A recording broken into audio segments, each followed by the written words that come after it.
TMC के स्वयं पुरोहित हमारे साथ आ गए हैं। स्वयं पुरोहित जी, किस तरीके से केंद्रीय जांच एजेंसियों को और उनके नुमाइंदों को ममता बनर्जी की सरकार में बंधक बनाया जाता है, धमकाया जाता है, एफआईआर दर्ज की जाती है, ये इतिहास है, ये पुरानी कहानियां हैं। अब नई कहानी तो ये है कि हाई कोर्ट को जंतर मंतर बना देंगे आप, वहां पर ऐसे अनवांटेड लोग आ जाएंगे जो मतलब जज के लिए मुसीबत पैदा कर देंगे, जज फैसला नहीं सुना पाएगा। ये किस तरीके की अराजकता है वहां पर?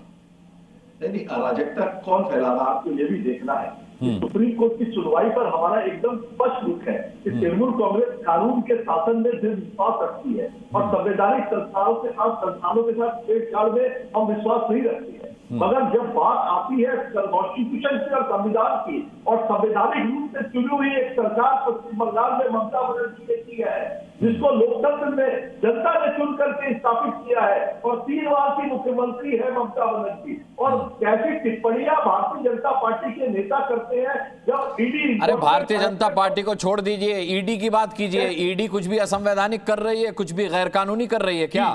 एकदम कर रही है। ईडी का आप इतिहास उठा करके देख लीजिए। ईडी का जो इतिहास रहा है कि पिछले जो 2014 के बाद में जब से इनकी सरकार आई है, सुप्रीम कोर्ट ने तो सीबीआई और ईडी को तोता कहा था, और ये जो पीएमएलए के जो ये आरोप है इसके ऊपर में जब तोता कहा गया था, अनकॉन्स्टिट्यूशनल भी कहा गया था। ये जो एक्ट है इसके ऊपर में देखिए, आपको मिलना कुछ नहीं है। आप ये चीज समझिए कि 2020 का किसी मामले की जांच आपको करनी है। आईपैक क्या है, स्ट्रेटेजिक बनाती है, वो कोयला खरीदा बेची का काम नहीं करती है। अगर उनके किसी डायरेक्टर के आप रेड करते हैं, आईपैक के ऊपर रेड करते हैं, उनके 3 डायरेक्टर हैं, उनकी और भी जगह ऑफिसेस है पूरे देश के अंदर में, वहां नहीं हुई, मगर आप प्रतीक जैन के रेड करते हैं। क्यों करते हैं? क्योंकि आपको डाटा चाहिए। हमारी लिस्ट BLA 2 की लिस्ट, जो हमारे बूथ लेवल एजेंट है, पूरे 294 सीट के हर बूथ पर 80,000 से ज्यादा बूथ लेवल एजेंट की हमारी लिस्ट उनके पास थी, आईपैक के पास थी, हमारी स्ट्रेटेजी थी चुनाव में हमारा। अरे भैया, सुप्रीम कोर्ट ने स्वयं जी साफ पूछा है कि चुनाव आईपैक कराता है या चुनाव आयोग कराता है। देखिए, यही तो बात है ना कि देश के अंदर में एक ऐसी सरकार बैठी हुई है, एक अंगुली आपकी तरफ से मीडिया हो गई, एक तरफ से इंस्टीट्यूशंस हो गए, सीबीआई। एक तीर से 2 निशाने साध लीजिए आप, एक तीर मीडिया पे चला दीजिए और एक सरकार पर चला दीजिए, पर ऐसे बचेंगे थोड़ा ही।